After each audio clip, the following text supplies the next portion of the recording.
நம்ம வந்து மருத்துவ குணங்களை 6 விதமாக பிரிக்கலாம். அந்த 6 விதங்களில் வந்து இதை வந்து முக்கியமாக என்ன சொல்கிறாங்க அப்படின்னு பார்த்தா, முட்டை அப்படிங்கிறது பார்த்தீங்கன்னா இருக்கிறதுலே வேர்ல்டுலேயே இருக்கிறதுலே நல்ல உணவு அப்படின்னு உணவுப் பொருள் அப்படின்னு கேட்டிங்கன்னா எக் அப்படின்னு நம்ம சொல்லணும். அதை விட 3வது முக்கியமான விஷயம் வந்து பார்த்திங்கன்னா கொலைன் அப்படிங்கிற ஒரு மெயின் காம்போனண்ட்டு முட்டையில் மட்டுமே உள்ளது. இந்த கொலைன் அப்படிங்கிற காம்போனண்ட் என்ன அப்படின்னு பார்த்தீங்கன்னா, இது மூளை, தண்டுவடம், அது போக சதைகளில் அந்த நரம்பு போய் சதையில் ஜாயிண்ட் ஆகிற இடம். ஸோ இது எல்லாத்துக்கும் நரம்புகள் நன்றாக வேலை செய்ய இந்த அசிட்டைல் கொலைன் அப்படிங்கிற ஒரு காம்போனண்ட் வந்து நியூரோ டிரான்ஸ்மிட்டர் நம்ம சொல்கிறோம். அது ரொம்ப ரொம்ப முக்கியமானது.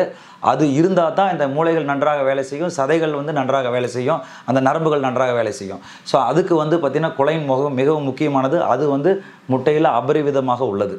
இந்த கொலைன் வந்து இதை வந்து ப்ரெக்னெண்ட்டாக இருக்கிறவங்க, கன்சீவாக இருக்கிறவங்க கர்ப்ப காலத்தில் வந்து நம்ம முட்டை எடுத்துக்கொள்வதன் மூலமாக, நான்வெஜ் இருக்கிறவங்க முட்டை எடுத்துக்கிட்டாங்கன்னா அதுங்களுக்கு பிறக்கிற குழந்தைகள் வந்து நியூரல் டியூப் டிஃபெக்ட் வந்து இல்லாமல், நியூரல் டியூப் டிஃபெக்ட்னா அந்த முதுகு தண்டுவடத்தில் நரம்பு பாதிப்புகள் எதுவும் ஏற்படாமல் பிறக்கிறது அப்படிங்கிற ஒரு ஆய்வே சொல்லுது. ஸோ அப்போ வந்து பார்த்திங்கன்னா முட்டை வந்து நார்மலாக இருக்கிற புரதச்சத்து இல்லாமல் அதனோட இருக்கிற கொழுப்பு சத்து நல்ல கொழுப்பு சத்தாக இருக்கிறது.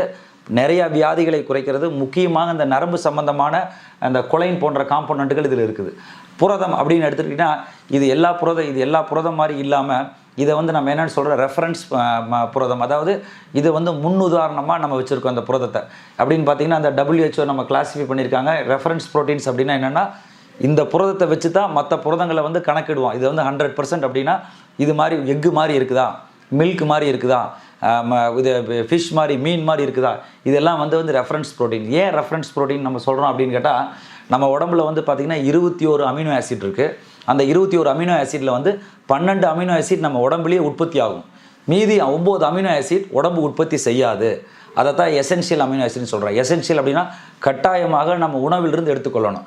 அந்த உணவிலிருந்து எடுத்துக்கொள்ளக்கூடிய அந்த 9 அமினோ ஆசிட் எந்த உணவில் இருக்குதோ அதுதான் வந்து சிறந்த உணவு நம்ம சொல்கிறோம்.